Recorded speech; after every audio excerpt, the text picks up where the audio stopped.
It is the morning of May 22nd, 1915, at a small signal box near Gretna Green in southern Scotland. A local passenger train sits parked on the main line. The signalman has forgotten it is there. Within minutes, a troop train carrying hundreds of soldiers will round the bend at full speed and hit it head-on. What follows will become the deadliest rail disaster in British history. And it is far from the only one. For more than a century, steam locomotives hauled people and freight across continents, and for most of that century, they killed as readily as they carried. Number 11 on this list locked passengers inside burning carriages with no way out. Number 7 sent an entire train into a frozen gorge during a blizzard. And number 1 took more lives in a single night than some railroads lost in an entire decade. Here are 15 deadliest steam locomotive disasters in railroad history. Pause for 1 second. Number 15. The best friend of Charleston. On June 17, 1831, the best friend of Charleston became the first American-built locomotive to pull a regular passenger train on the South Carolina Canal and Railroad. 6 months later, on a routine run outside Charleston, its boiler exploded. The fireman, annoyed by the constant hissing of the safety valve, had held it shut. The blast killed him and scalded several bystanders. The locomotive was rebuilt, renamed the Phoenix, and put back into service. But the explosion rattled a young nation that was only just beginning to trust the Iron Horse. The railroad's response was telling. On future runs, they placed a flat car loaded with cotton bales between the locomotive and the passenger coaches. It was the first known attempt at a blast shield in American railroading, and it tells you everything about how little anyone understood the forces they were playing with. Number 14. The Bromsgrove Disaster. In 1840, a locomotive hauling a passenger train up the Lickey Incline in Worcestershire, England, suffered a catastrophic boiler explosion. The driver and fireman were killed instantly. The Lickey Incline was the steepest sustained mainline gradient in Britain, and locomotives working it operated under enormous mechanical strain. The boiler, pushed beyond its design limits on the punishing grade, failed without warning. Both men were buried in Bromsgrove churchyard, where their graves can still be visited today. A carved relief of an early steam locomotive marks the headstone. The disaster drew public attention to the total absence of any inspection regime for locomotive boilers in Britain. There was no law requiring that these machines be checked before they carried passengers. No engineer signed off on their fitness. The boiler either held or it did not, and the men who stood closest to it paid the price when it failed. Number 13. The Gasconade Bridge Disaster. In 1855, the Pacific Railroad of Missouri held a grand excursion to celebrate the completion of its newest stretch of track. Hundreds of prominent citizens, including politicians, newspaper editors, and railroad executives, boarded the inaugural train at St. Louis. When the locomotive reached the newly built bridge over the Gasconade River, the structure collapsed beneath it. The locomotive and several cars plunged into the river below. The wreckage of the steam engine shattered on impact, scattering fragments of iron and scalding water across the debris field. Dozens were killed, and many more were badly injured. Among the dead were some of the most influential figures in Missouri public life. The bridge had been rushed to completion for the celebration. The timbers had not been properly seasoned, and the ironwork had not been fully tested under load. The Pacific Railroad had traded safety for spectacle. The Gasconade River became the ledger where the cost was recorded. These 3 disasters span 3 decades and 2 continents, but they share a single truth. In the early decades of railroading, there were no safety standards worth the name. No government agency inspected locomotive boilers before they carried passengers. No independent engineer certified that a bridge could hold the weight of a loaded train. No regulation required that a fireman understand the pressures building inside the machine he fed coal into. The railroads built fast, hired cheap, and kept moving. When a boiler blew or a bridge fell, the response was rarely an investigation. It was a funeral and a rebuilding schedule. The men who drove these engines understood the risks better than anyone, and they accepted them because the pay was steady and the alternatives were worse. What comes next on this list is what happened as the railroads grew larger, the trains grew heavier, and the consequences of failure grew beyond anything the early pioneers could have imagined. Number 12. The Desjardins Canal Disaster. In 1857, a Great Western Railway passenger train crossed a swing bridge over the Desjardins Canal near Hamilton, Ontario. The locomotive's tender jumped the track on the bridge and dragged the entire train off the structure. The locomotive, its boiler still under full pressure, plunged into the frozen canal below. 2 passenger cars crashed down on top of it. The wreckage broke through the ice and sank. Roughly 60 people died, many of them trapped in the submerged carriages beneath the frozen surface. Rescue efforts were slowed by the freezing water and the sheer weight of the wreckage pressing down into the canal bed. The bridge had been a source of safety concerns well before the crash. The Great Western Railway had received warnings about its condition. Those warnings went unheeded. It took 60 bodies beneath the ice to prove the point. The Desjardins Canal disaster was, at the time, one of the worst rail catastrophes in Canadian history, and it set a grim precedent that would repeat itself across the continent for decades. The railroad knew the risk, accepted it, and left the passengers to pay. Number 11. The Versailles Rail Disaster. On May 8, 1842, thousands of Parisians boarded trains to the Palace of Versailles for a day of festivities celebrating King Louis-Philippe. The return journey that evening became one of the deadliest rail catastrophes of the 19th century. The leading locomotive of a double-headed train broke an axle on the run back to Paris. The engine derailed, and the second locomotive drove straight into the back of it, telescoping the first carriages into a compressed wall of splintered wood and twisted iron. Within seconds, the wreckage caught fire. Hot coals from the locomotive fireboxes spilled across the shattered wooden coaches, and the flames spread with terrifying speed. What made the Versailles disaster uniquely horrific was not the collision itself, it was the doors.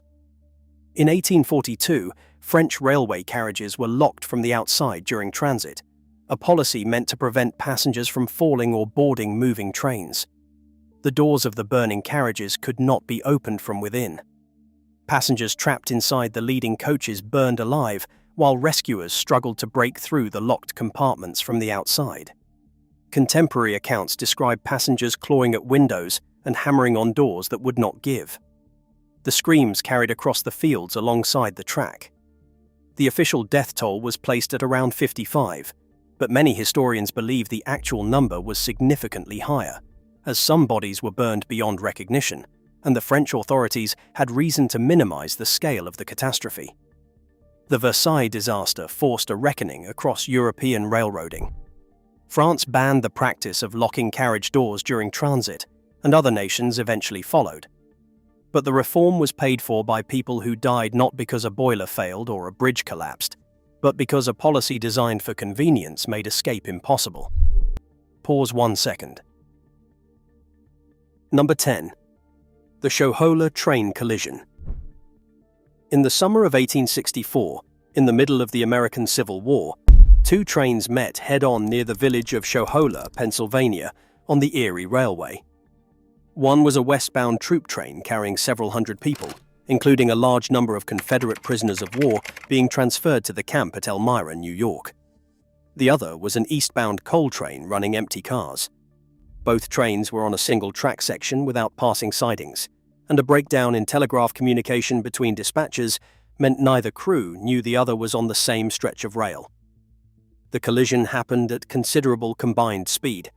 Both steam locomotives hit head-on, and the boilers of both engines ruptured on impact, sending jets of superheated steam and jagged fragments of iron tearing through the wreckage. The wooden coaches behind the troop engine telescoped into each other, trapping soldiers and prisoners beneath splintered timbers and scalding debris. Survivors described the sound as a single enormous detonation. The steam from the ruptured boilers filled the wreckage like a fog, and men who were pinned but otherwise alive were scalded to death in the minutes that followed. The death toll was devastating. Contemporary accounts place the number of dead at several dozen, with many more seriously injured. Union soldiers and Confederate prisoners died side by side in the wreckage. Local residents from Shohola came to pull survivors from the debris and carry the wounded to farmhouses along the Delaware River. The dead were buried in a mass grave near the tracks. A monument stands at the site today, one of the quieter memorials of the Civil War, marking the spot where men who were already prisoners of one conflict became casualties of a failure that had nothing to do with battle. Number 9. The Angola Horror. In December of 1867, the Buffalo and Erie Railroad's New York Express derailed near the village of Angola, New York, roughly 20 miles south of Buffalo. The last coach left the track as the train crossed a short bridge over Big Sister Creek, a ravine roughly 40 feet deep. The car swung sideways, broke free, and plunged into the gorge below. On impact, the cast-iron coal stove inside the passenger car shattered, scattering hot coals across the splintered wreckage. The wooden coach caught fire almost instantly. A second car followed the first into the ravine and also burst into flames. Passengers who survived the fall found themselves pinned in burning wreckage at the bottom of a gorge in the dead of winter. Roughly 50 people died, many of them burned beyond recognition. The Angola Horror became one of the catalysts for the eventual replacement of coal heating stoves in passenger cars with steam heating piped directly from the locomotive boiler, a reform that took decades to implement fully across American railroads.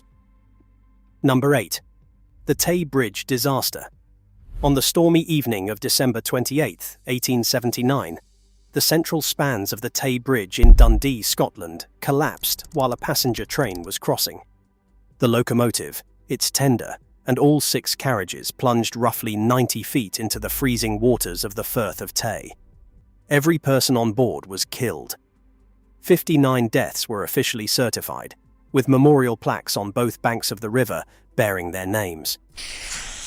The Board of Inquiry estimated that as many as 74 or 75 individuals had likely been on the train, but the passenger manifest was incomplete, and the true number may never be confirmed. The bridge had been open for less than 2 years. Its designer, Thomas Bouch, had been knighted for its completion. The subsequent inquiry found that the structure had been poorly designed, built with defective materials, and maintained inadequately. The cast-iron columns supporting the high girders were riddled with flaws that had been filled and painted over during construction. Bouch died within a year of the inquiry.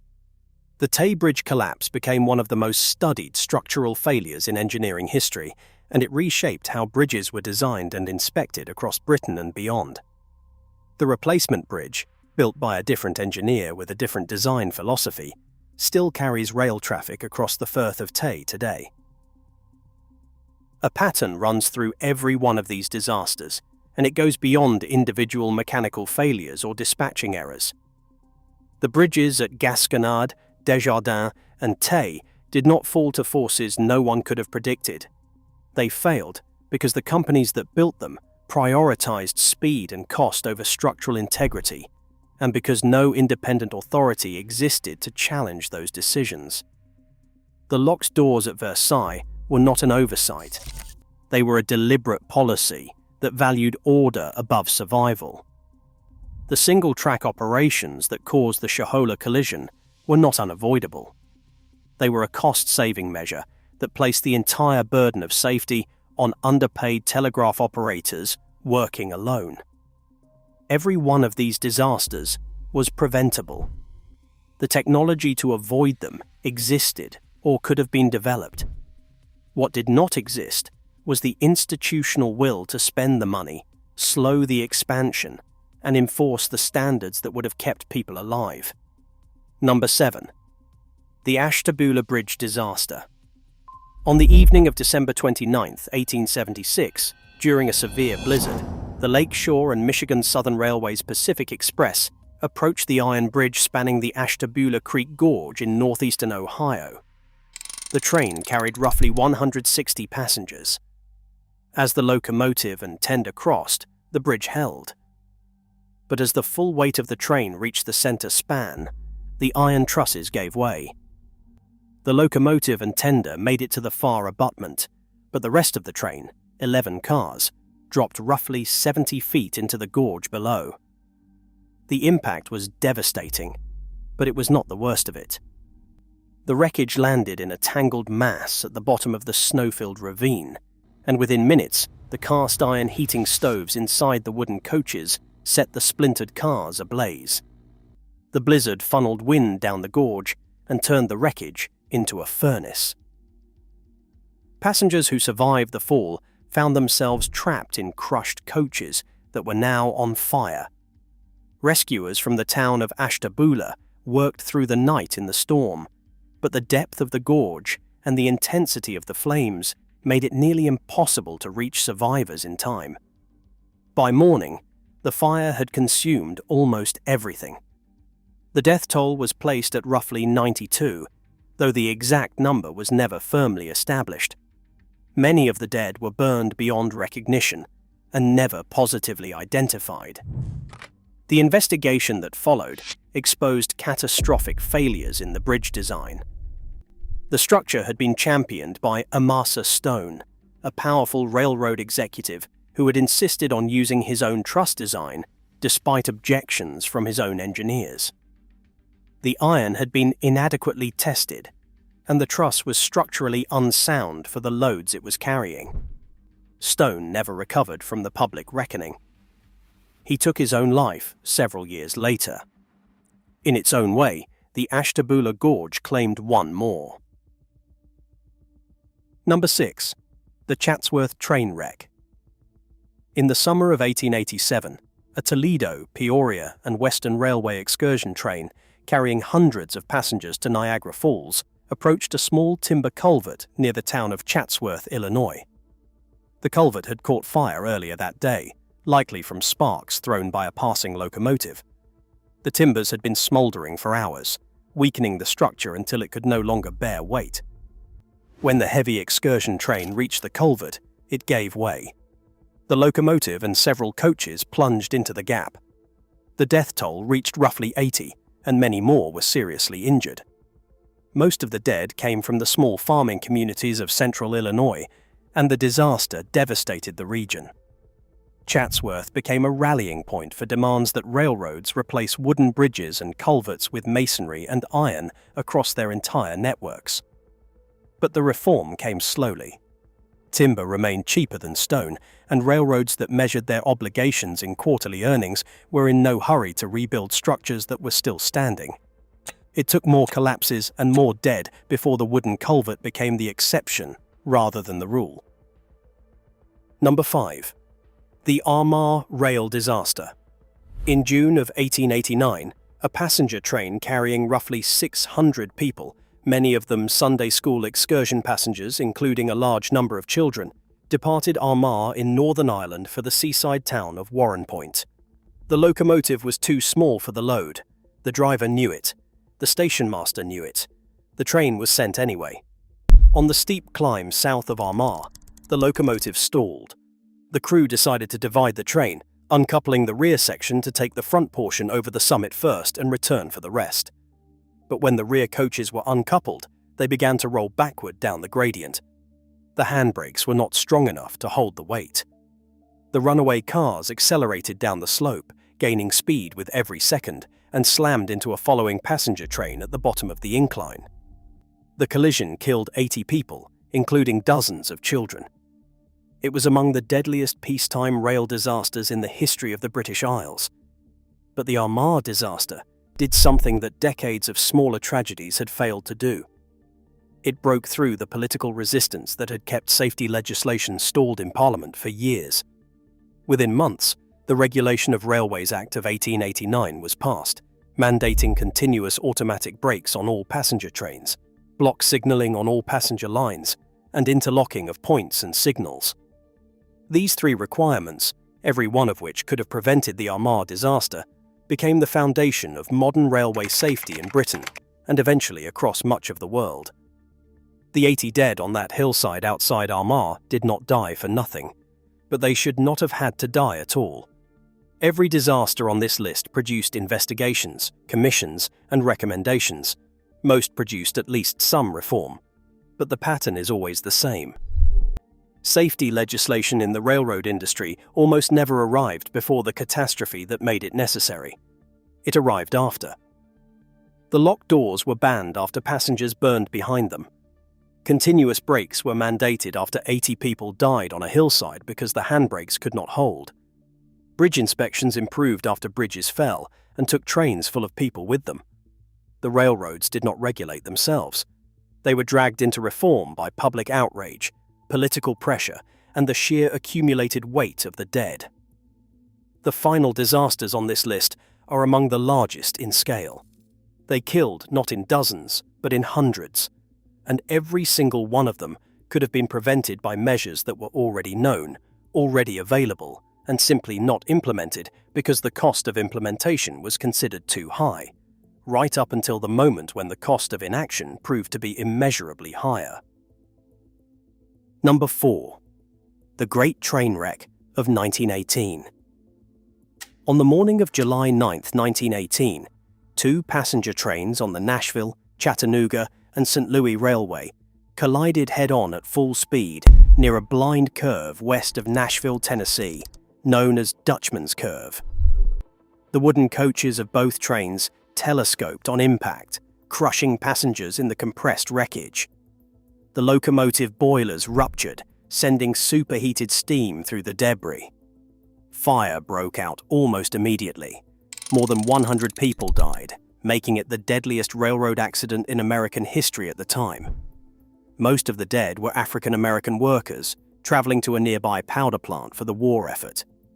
The cause was a missed order. The crew of one train had failed to take a siding, and Dutchman's Curve was too sharp for either crew to see the other coming until it was far too late. There was no block signal system on that stretch of track. There was no fail-safe. There was only the assumption that a handwritten order would be read, understood, and obeyed. When that assumption failed, more than 100 people paid for it. Number 3. The Balvano train disaster. In March of 1944, a freight train overloaded with hundreds of unauthorized passengers entered the Army Tunnel in the mountains of southern Italy. The train was hauled by 2 steam locomotives burning low-quality wartime coal that produced heavy, toxic smoke. The grade inside the tunnel was steep, and the combined weight of the passengers slowed the train to a crawl. Then, it stalled. The locomotives sat idling inside the tunnel, their fireboxes still burning, filling the enclosed space with carbon monoxide. Nearly everyone on the train suffocated before morning. Estimates of the death toll range from around 400 to more than 600. The victims were mostly black market traders and displaced civilians trying to move goods through wartime Italy. Balvano remains one of the deadliest rail disasters in history, and one of the least remembered. No memorial was built. No investigation produced a public report. The war rolled on, and the dead of the Army Tunnel were buried in the silence of a country that had more pressing catastrophes to attend to. Number 2. The Quintonshire Rail Disaster. On May 22, 1915, at the signal box near Gretna Green in southern Scotland, a local passenger train sat parked on the main line to let an express pass. 2 signalmen failed to record its presence in the log. Minutes later, a troop train carrying soldiers of the Royal Scots Regiment came through at speed and struck the stationary train head-on. The collision was enormous. Before the wreckage had settled, the northbound express arrived and ploughed into the debris. 5 trains were ultimately involved. The gas-lit wooden coaches of the troop train caught fire from ruptured gas cylinders, and the blaze consumed the wreckage for an entire day. More than 200 soldiers died, most of them from the troop train. Both signalmen were later convicted of manslaughter. Quintonshire remains the deadliest rail disaster in the history of the British Isles. The regiment that boarded the troop train that morning had been on its way to Gallipoli. The men who survived the wreck were sent on to the Dardanelles anyway. Many of them did not come home from there either.